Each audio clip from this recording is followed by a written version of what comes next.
La recherche se fait plus comme il y a 50 ou 100 ans.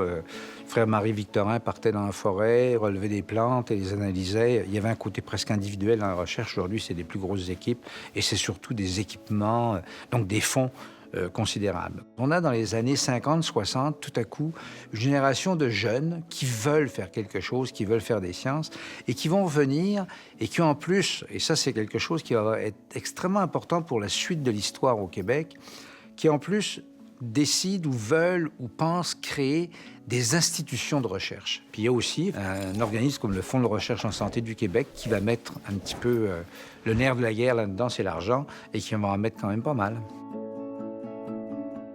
Le Fonds santé est né en 1964. Il est né d'une vision du docteur Jacques Genet qui avait imaginé, qui avait pensé qu'il était très important à ce moment-là de doter le Québec d'un instrument de développement de la recherche scientifique dans le domaine de la santé.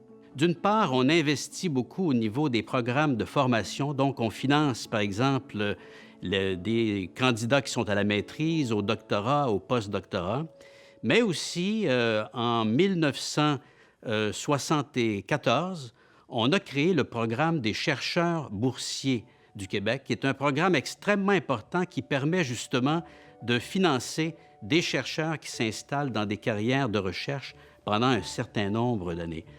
Le deuxième volet est vraiment de consolider, de créer des infrastructures de recherche. Et là, on a plusieurs programmes. On a par exemple le programme des centres et instituts de recherche en milieu hospitalier. On a également créé des réseaux de recherche, des groupes de recherche dans les milieux universitaires. Et donc, avec ce genre de financement-là, justement, on a comme objectif de consolider, de développer les infrastructures de recherche scientifique dans le domaine de la santé au Québec. Il y a des équipes de chercheurs au Québec, dans tous les domaines, et pas seulement la biomédecine, qui, effectivement, sont de niveau, de gabarit international.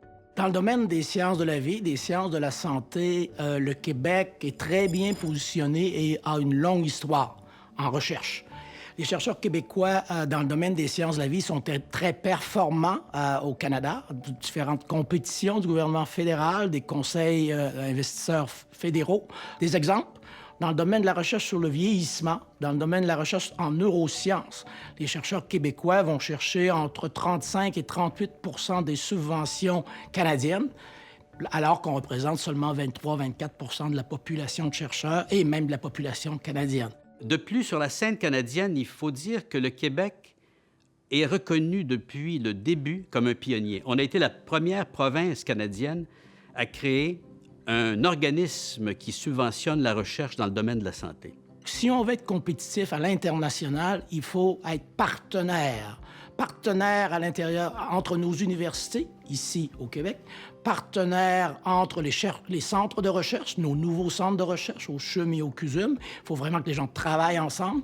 Partenaire avec le privé, avec l'industrie, avoir des partenaires très productifs, et partenaire au niveau canadien et l'international. Si on fait une découverte à Montréal ou à Washington ou à Paris en épilepsie, ça peut aider un jour un malade de Hanoï ou de Dakar, parce que ces maladies-là sont partout. Je pense que le Québec, effectivement, là-dessus, joue beaucoup son rôle.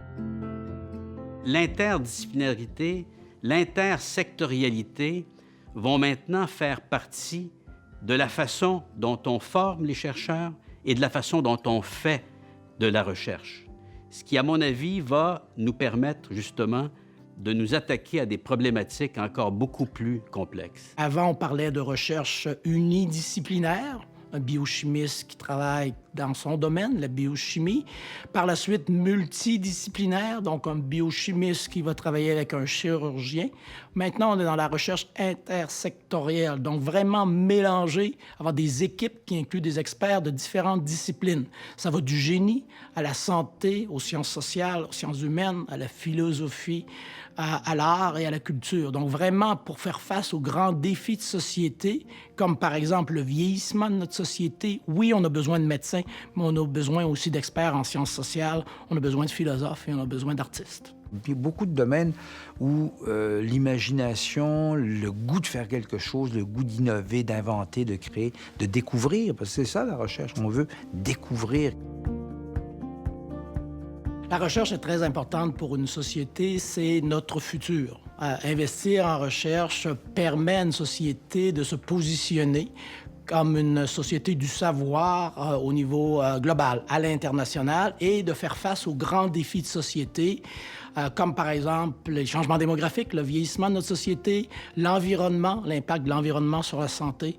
Donc, investir en recherche, c'est investir dans notre futur. Investir, découvrir, mieux vivre. Le Fonds de recherche du Québec Santé.